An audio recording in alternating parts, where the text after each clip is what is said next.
So this wasn't something that I had envisioned to do today, and it almost feels weird speaking into your phone. But I know that I feel really called to do this since a while,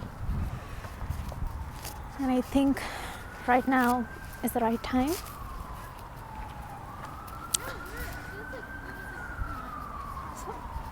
And the reason I'm making this video in the first place is there were moments in my life which have felt pitch dark, and even the proverbial light at the end of the tunnel wasn't visible. And in those moments I found help, courage, inspiration from someone putting themselves out there, being brave. And this is a way to say that now that I feel I'm at a stage in my life wherein those chapters have come to a beautiful conclusion, this is my way of saying thank you, and hopefully provide someone with a sense of inspiration, a sense of peace with their journey and where they are currently. And very funnily enough, so I have a younger sister. We joked about it that I would probably do this sometime in my life, but I didn't know it would be that soon, so kudos to her prediction. So where do I start? Yeah. So I'm Mahnisaa. Right now I'm at Boston, and I'm studying at my dream university. So I'm currently at Harvard. And while this might feel like a culmination point in a journey I started long ago, the steps I took in order to get here were different. So this is going to be a video about inward journey I took so that I could reach an outward destination I desired. That is, in this case, Harvard. So just for a little background, I was brought up in India for a short part of my life. Moved to Dubai for a big chunk, I think 9 to 10 years. Moved back to India, and then continued my journey to Boston, where I've been for the past a year and a half now. So growing up, funnily, one of the mottos of my school was fostering the spirit of excellence. And while I was there physically, in the most honest and brutal way I can put it, I felt nothing like excellence.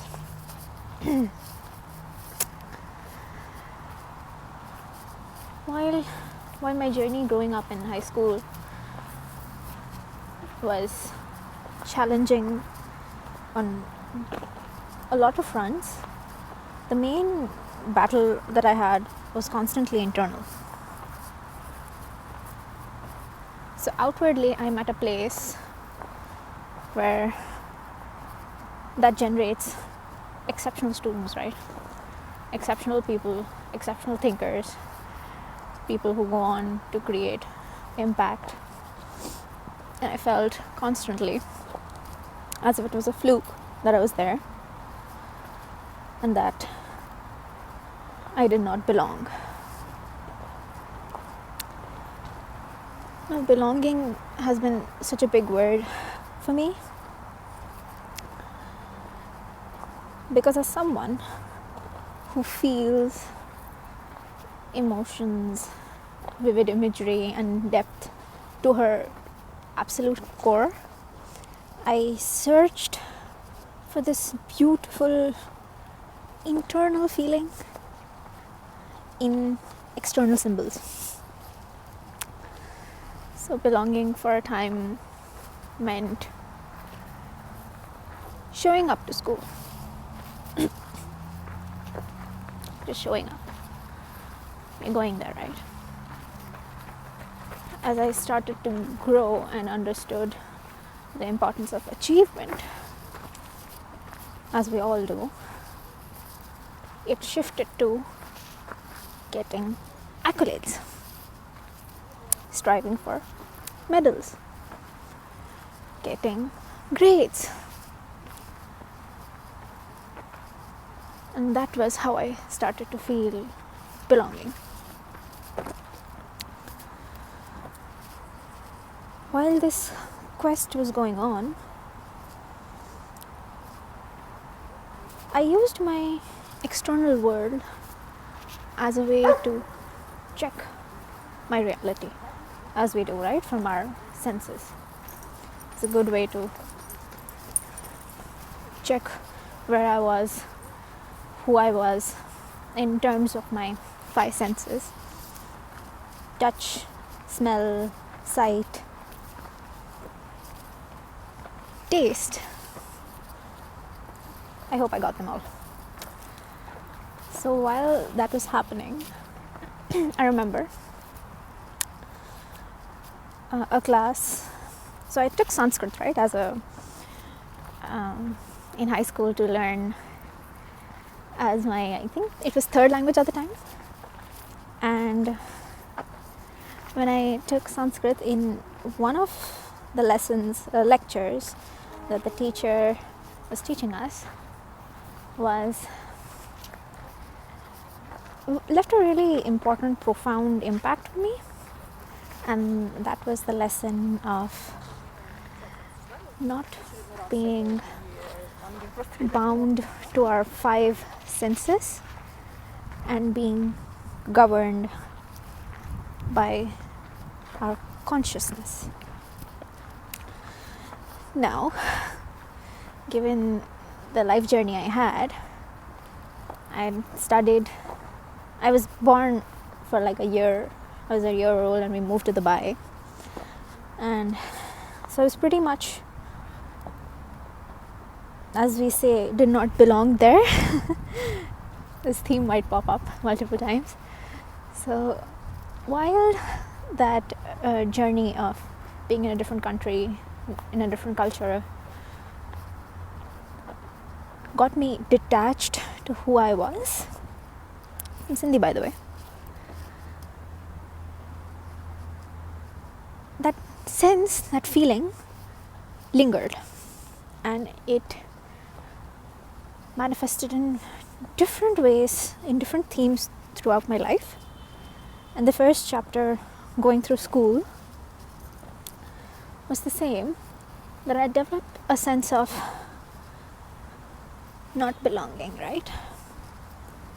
So in school, when I would get a B plus, a C, I think I've gotten a D a couple of times. It feels so distant. And those things happened, and my peers used to get A plus. That wound of not being a part, of not belonging, was active. And while that wound was active, and I was disconnected to my inner self, I placed all emphasis on my external senses. I did not get that A plus because of my circumstance, because I had interrupted education, because the teacher was in a bad mood. So she took it out on me, you know. So while I was traversing the world through my external senses, I completely forgot that the external world is just a mirror of the internal. And I remember that day when my Sanskrit teacher was teaching us something. I do not remember anything except this line that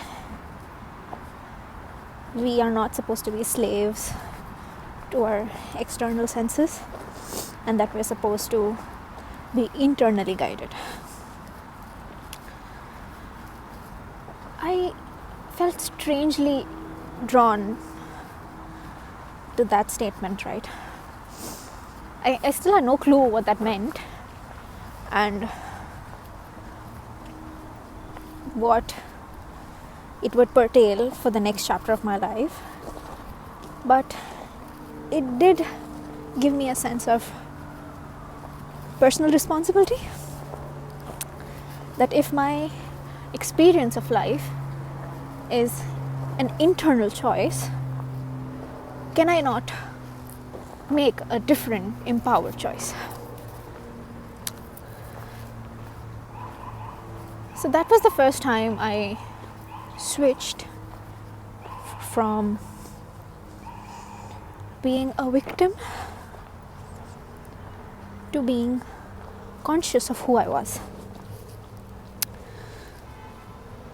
Now, mind you, while this was going on, it was still in the sense of choices I was making in the external world, right? Because even though I had an understanding of what that meant, I had no real embodiment of the essence and no real wisdom about what it looks like when you're living that life. I was still under the impression that, okay, this would solve my problem and I would get an A plus from next time onwards, and I would get appreciation, and I would get love, and I would get respect. And so that triggered a new phase in my journey. And that was, I think, around standard 9, standard 10, wherein I thought, I no longer can live as unrealized potential. I no longer can be someone who could be something and did not end up being that.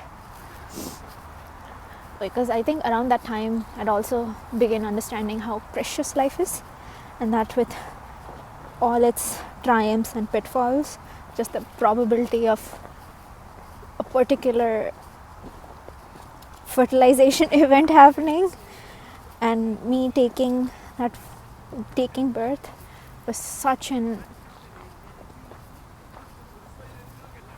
magical experience that it meant that all of us are inherently special. It's just we kind of forget, and we view ourselves from different lenses, right? So once that arena of my life was cracked open, I felt, okay, I am consciously responsible for creating outcomes I want. So again, I made that seemingly internal choice with external is not a word, external tools. So that meant the role of YouTube being my savior for the first time, right? So that meant looking up productivity videos. That meant how to manage my physical body, my mind, but I'd still not addressed my emotions, because that felt like a can of worms that if I opened would be endless, and I did not know if there would be a bottom to it. So I thought, let me make a conscious choice to be someone who is deemed successful in the external world, and that conscious choice is seemingly internal. I hope you understand the complexity of it. And I started my journey there towards being an academic person. So that meant waking up disciplined early in the morning, studying. I started to get into meditation at that point. Slowly started to understand that, okay, there's a way for me to actually forego my five senses for a moment and enter that state of calm, peace, even momentarily, as I do that for the first few hours of the day and move on into my conquest of the world, right? So once I started, so that phase meant, okay, so we were at 10th standard, right? Yeah. So around at that time, and I actually ended up getting a 10 CGPA and a gold medal for the first time in my life. That meant, oh, your choice worked, and that you are not here by accident, and that you belong, and that now you belong, you have to keep the membership up, right? So it's like I thought of it as an organization that I have to pay yearly dues to, and the yearly dues were accolades or accomplishments and all sorts of things, right? Being an all-rounder, being exceptional, being talented, and speaking flawless English, which I can't seem to do in certain portions of the video. So while that was happening, it naturally aligned me to medical school. I started my medical school after 12th, and that phase of feeling like I don't belong in an academic sense faded away. Around the same time, I started gaining a deeper understanding that my internal world needed tending to, right? So I devoured self-help content that was beyond productivity now. That well went into like medical school, because with all the exams and all the, putting yourself out there to be a good doctor, you need to learn how to manage your energy and time. And I think medical school was a turning point wherein it got me more conscious about who I am. So once I'd gotten into medical school, and first year started to feel like a repetitive loop and a drag, because the internal conflict did not go away, right? I was like, okay, I now belong. I've made it in terms of what societal expectations and what I had also fixated as a strength, as a benchmark of being excellent. Now that I'd made it, it still did not feel enough. So first year I spent in a haze trying to understand what was required for me to do. And since I'd attached so much of myself to how I was performing, it started to cling on my identity, that my output is all that I am. So while I started taking that route in a deeper way, because I started thinking about what my purpose was and why I was born in the first place, and that I had this strong need to I don't know, be of service, be useful in a certain sense, that I'd push myself to all limits to make that happen, right? That meant more early mornings. That meant more comparison. That meant more jealousy. That meant more of the victim complex I thought I'd said goodbye to. And while that was happening, I would do well in med school, right? In terms of grades, in terms of extracurricular activities, in terms of actually finding avenues within medicine that I was really passionate about. We might talk about it later. But even though everything was going on really well on the external end, I know that I kept on crumbling day by day internally,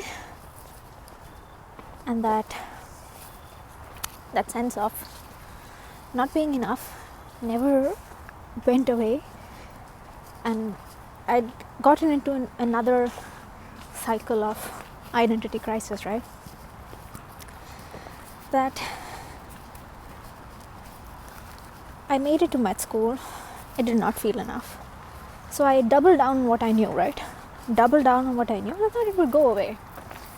By the time med school was coming to an end, I knew that this can of worms had transformed into a barrel of worms. So earlier, what could have been easy to address due to active suppression, due to active avoidance, due to active escape, became like this big boulder on my chest that would not go away, irrespective of how much meditation I would do, irrespective of how much world. It did not matter if other people said I'm excellent. That word had lost its meaning for me.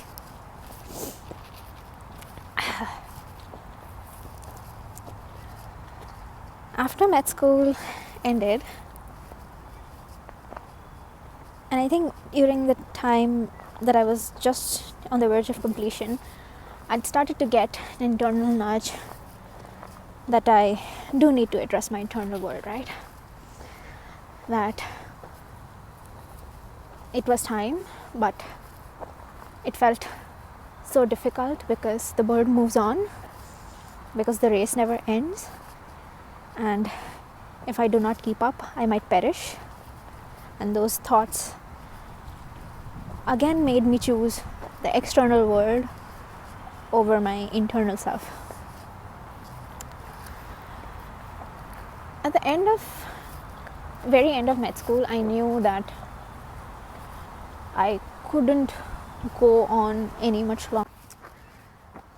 Oh, my video got halted in between, stopped, I don't know what, and I do not know why.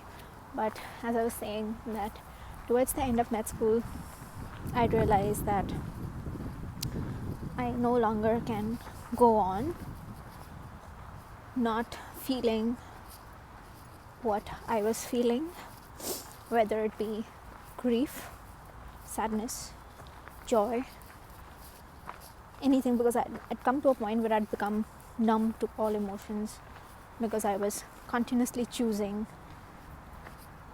the mirror. So when I say the mirror, what I mean is we all have different reflections in our life, right?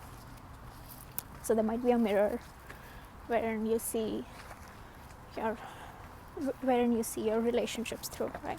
So each circumstance, individual person is like a mirror. And growing up, I never liked what I saw. I never did. So what I would do is I would get the shiniest, the pointiest thing I could find nearby and just smash the mirror. Go on, just smash it. And when the shards would fall and I would cut myself, I would blame that also on the mirror and just replace it. So I replaced the mirror with a more larger one. I still bled.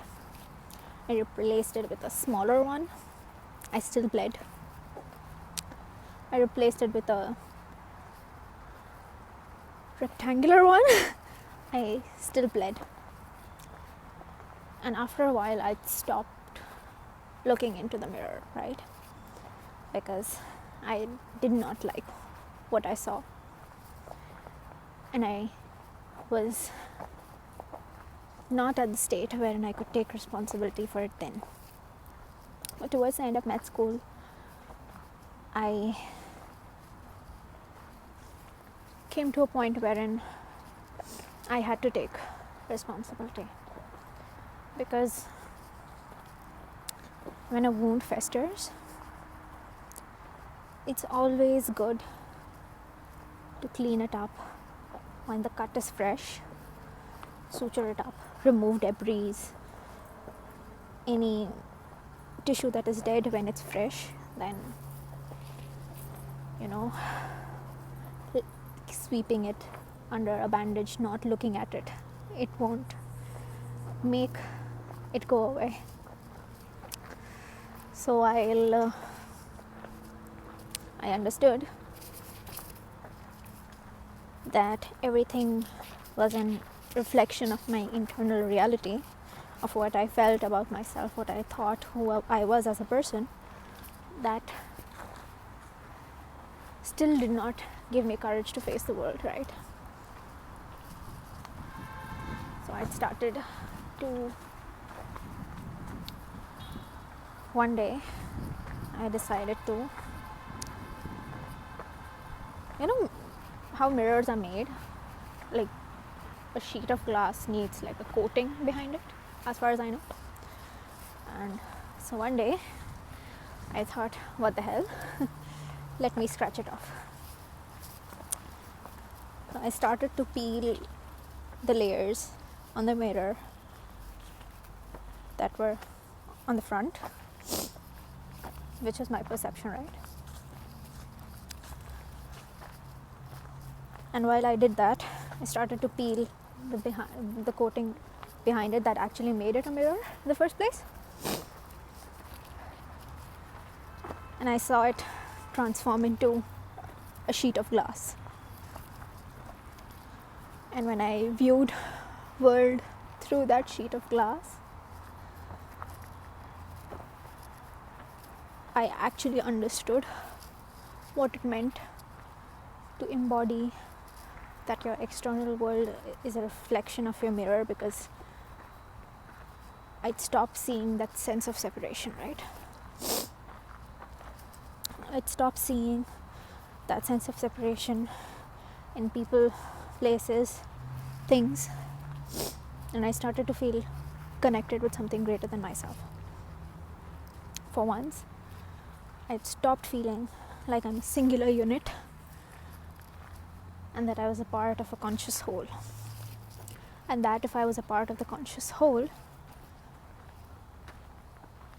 someone out there could help me, and I'd start seeking counsel, advice, and help more by, again, YouTube. Videos would pop up, reading books, and getting professional help if needed as well. So while this process has been unfolding, I felt more and more less than myself, and that has been weirdly liberating. That feeling doesn't scare me anymore, because if I'm less of myself and if I'm less of what separates me from others, that means there is belonging. And while this process of trying to dust off the dirt and scrape the behind of the mirror was undergoing, I found that solace externally, but this time the process was truly internal. The process was truly looking at why I view the world a certain way, why I date people of a certain quality, why I make choices, what is the inspiration behind it, what is the governing factor behind it, and does that choice really reflect who I am, or it's an unconscious decision, right?